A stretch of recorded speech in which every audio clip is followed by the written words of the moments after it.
Hey guys, Dr. Decks here. Today we're going to do a deck safety check and give you some things to look for on your deck to make sure that it's safe, okay? So stick along, and if you like this video, don't forget to hit that subscribe button. So the very first thing that you should look at are your footings, or where the posts connect to the ground, okay? So I'm just gonna show you now. We have a pretty new deck here, so some of the stuff I show you is gonna look good in my neck of the woods, but maybe not so good in your neck of the woods. So here's the footing, the base of the footing, and you can see there's a little bit of dirt around the top of the footing. So we wanna make sure that there's no earth to wood contact. That will make this, even if it's pressure treated, it will make this post rot or decay. So you want to make sure that the base of your footing has a good positive connection, that it's connected to the footing. And you can see we have structural screws here with a saddle bracket. Now this particular footing is adjustable. If you wanted to, you could figure out your adjustment height and then put some epoxy in here, but we have a lot of bearing load capacity on this post, so it's not going to go anywhere as far as elevation wise, so we're safe there. The post is not buried in the ground, and it's not being obstructed by dirt or even bark or anything like that. Anything that can beautify the landscape, there may be an issue with it if it's touching here. Even ivy and that kind of thing can decay and prematurely rot out your foundation. So you got to make sure that the post isn't rotting here. If it's rotting here, there could be a problem as it goes up, and it's just going to compromise the structural integrity of your deck. So that's one thing that I see a lot of failures on decks that we tear out, are the footings or the connection from the post to the footing. All right guys, another thing you want to look for is a positive connection from the post to the beam. Usually for a building inspector or a permitted deck or anything that's to be built to code, you're gonna have to have a positive connection from your post to your beam. Simply adding screws to this isn't gonna fly. So you gotta make sure that there's some kind of a metal strap, a metal connector. Strong tie makes quite a bit of different things that you can attach from your post to your beam with. So this particular brace, this is decorative, but it's also structural. So it has some really cool oversized washers. It looks really neat. And it also connects to the post, to the beam, helps keep it from twisting and warping and things like that. And also keeps a positive connection in a seismic event. If things start to move, earthquakes and things like that, this connection's not gonna fail. All right, while I'm here, there's also another connection that you need to think about and check, and that's a positive connection from your joist to the beam, or from your beam to your joist. So we have these little clips that came with the manufactured system. We're doing an aluminum deck, so we have a little bit different way to attach things than you would on a wood deck. If this is a wood joist and this is a wood beam, you're going to have some kind of a connector plate that's going to go from here to here. And there's several different kinds on the market. You could just Google joist to beam connection to find the proper connection that you need to make sure that your joist stays connected to your beam. Simply toenailing screws isn't going to satisfy the code. Now there are other ways to do it. In wood, you could pre-drill through the beam and use the right application of fastener construction lag and go up into the bottom of the joist. That is an acceptable method in certain jurisdictions. You might have to check with your local building code or your local building department to see if that's an allowable method to install your joist to your beam in your local region. Okay, it changes from location to location all over the country, all over the world, just depends where you're at, okay? So now we're gonna go look at improperly connected post to beam connection and show you something we haven't finished. It's basically the same thing as this without this bracket, but let's go check it out. All right, so here you can see we have pre-drilled and screwed some structural grade screws through the beam on an angle into the top of the post, but this doesn't satisfy the code, guys, okay? Sorry to say it. I see this all the time. As a matter of fact, I used to build this way, and on really low to the ground decks, sometimes I still do because there's not really room to put a bracket. Sometimes I'm putting the bracket, the saddle, right onto the beam. But we still have to add a bracket here, which we have the hardware to do it. We just haven't done it yet. So that's like partially way there. This is good for just fitting things together, mocking things up, getting things to the right elevation and angle and so on and so forth. but this is not finished. This won't pass code. You're gonna have to have some kind of a positive connection, be it hooking a bracket from here to here, or a plate from here to here, or something that twists and goes from here to here. Or there's also saddle brackets that go over the top and then go to the side of this. Some of that stuff's really ugly and I don't like it. So I'll try to find alternate ways that are acceptable to the local building code. Maybe I exploit it a little bit, maybe it's unorthodox, but it still satisfies the code. You gotta work within your parameter given, and the field inspector is the one that's gonna verify if you did something that he will accept or not. So that one person, it's up to that one person to see if you pass or not, and depending on their interpretation of the local building code will determine if that flies or not. I'm telling you right now, there's no other positive connection right here, so this isn't gonna fly. So if you have this and you have a building inspection coming up, you better get some steel on it or some kind of a decorative strap or something, or else the building inspector is probably gonna say, hey, you gotta put some steel on that, and comment below if that's ever happened to you, all right? Let's go to the next one. All right, guys, this is probably the most important connection that you make on your deck, and it's how you attach the ledger board, this piece right here, to the house. There's several different ways to do this. There's right ways and there's wrong ways, okay?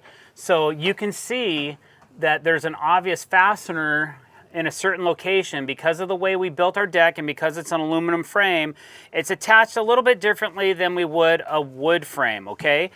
But still, making sure that you have the proper connectors into something that's solid on the inside of the house. There's some people that do standoff bases and they hold their ledgers away from the house. If you do something that way, you never really know what you're connecting the deck to.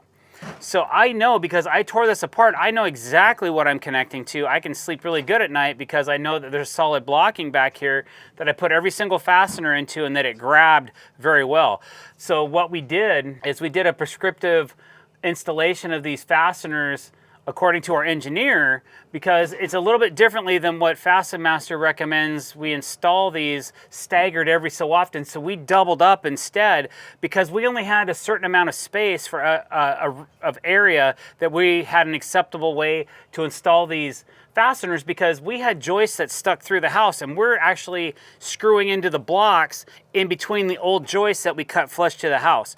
It's a lot more complicated than I'm making it sound, and you only have a window of a certain amount of space to put a fastener where it's acceptable to code. Sometimes as a licensed and bonded contractor, you have to be responsible and make sure that you're attaching this deck properly to the house, or else it's on you if it fails. So recently, in Atlanta, there was a deck that just failed. It wasn't because of the ledger, it was because of a beam that was a triple laminated beam and water intruded on it, and then it rotted away and it collapsed and the whole deck collapsed. There's deck collapses every year, people die every year. One of the most common ways that happens is failure at the ledger, improperly flashed. So make sure you've got flashing. You can see ours right here. If you zoom in, I can kind of hit it a little bit right here with my hand, okay? And that's gonna keep the water coming out so that water doesn't get behind here. But you'll also notice that we put waterproof membrane tape behind the ledger before we installed it. So even if water gets behind this, it's still gonna hit this and come out. This stuff is self-sealing, so every fastener that we put through is gonna get sealed as it goes in. Okay, so just a few tips for you. We've been getting some comments lately from people that don't build decks for a living. They may be trying to do something on their own, or they're just, it's really sad. I just found out, we just had somebody contact us that said, hey, thank you for putting out these videos. My husband just passed away. I don't know what all these tools are. I don't know what they do, but by watching your videos, I've been able to understand what these products are and what they do. So if somebody's out there and you're getting something out of this video, not only do you hit that subscribe button, but please leave a comment below and let us know, because it feels really good to hear some of those things for the energy that we're putting out in the universe, okay? So ledger connections. If I didn't explain this good enough, guys, just Google it. L-E-D-G-E-R, deck, D-E-C-K, all right? Deck, ledger, connections, and see what comes up, because it is a hot topic and an important one. It's the first thing you do is your house prep and your ledger connection to figure out all your elevations on your deck. It's definitely worth taking time to talk about. If you have any questions, please leave them below and I'll try to answer them, hopefully within a timely fashion. Just do your research on that, guys. Study up, because that's a really important part of attaching a deck to a house. You'll notice that this video has a lot to do with deck framing. There's not a lot of finish work, but there are a couple things we'll talk about, but it's mostly gonna be about the frame and the main connections of the frame. And these are the things that you should check to see if you have these properly connected parts of the deck.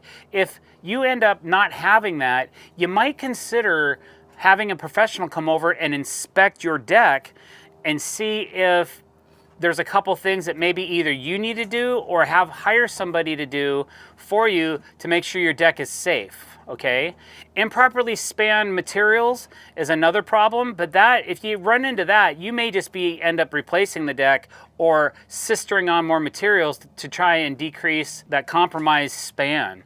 Sometimes doubling up works, sometimes it doesn't. Depends on, I'm not a mathematician, I'm not an engineer, I'm not licensed to give out that information. Don't ask, because I'm not giving it out. But a professional that you pay that can give you the proper information is great.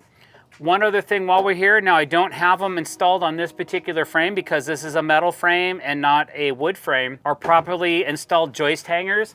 We have a video about how to install a joist hanger. I would advise you to check that out as well. It's a very popular video on our page. Just go to the search bar on our channel and search for joist hanger and it should pop up.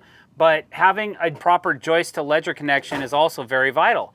I've been to decks where I've seen the joist 7/8 of an inch, almost a full inch off the wall from things shifting, and the joists were not properly attached to the house. So that's just something that you need to make sure is done correctly. These are an outdoor product. It's an aluminum framing product, and there's lots of brackets, lots of screws.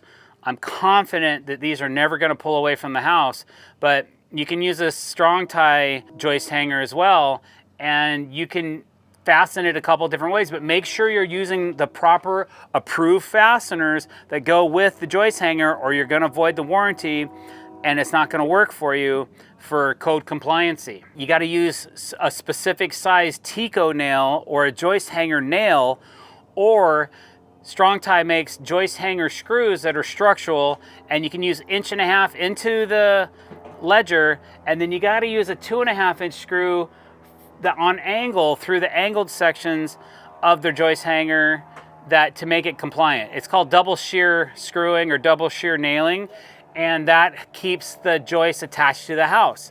So again, just some things you need to look out for when you're framing a deck, or when your deck's built and you just want to check it for safety. Make sure that you have the proper fasteners and the proper brackets on the joists. All right, guys, something else you might want to look into is, for safety reasons, is your railing. How well does your railing feel? Is it wobbly? Is it solid? I'm putting a pretty good amount of push on this and it's barely moving.